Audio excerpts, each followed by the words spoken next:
Assalamualaikum warahmatullahi wabarakatuh. Madayaw, umayong adlaw kaninyong tanan. Magandang araw sa inyong lahat. Sa ating mga kababayan sa iba't ibang panig ng mundo, ako ay nakikiisa sa inyong maligayang pagsalubong ng bagong taon.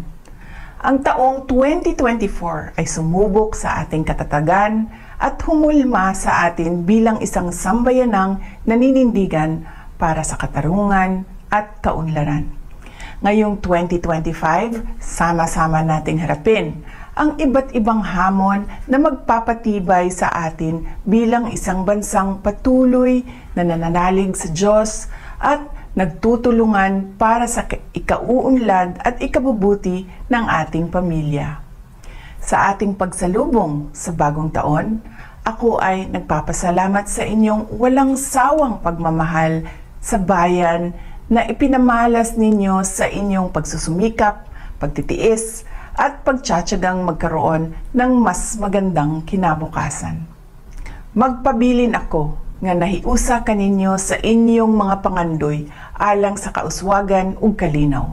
Atong atubangon ang bagong tuig, uban ang paglaom nga ang tanan natong mga kalisod ug mga paningkamot sa ngadtong-ngadtong makahatag og positibong kausaban.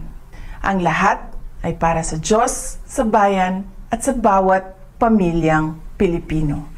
Happy New Year sa inyong lahat. Syukran.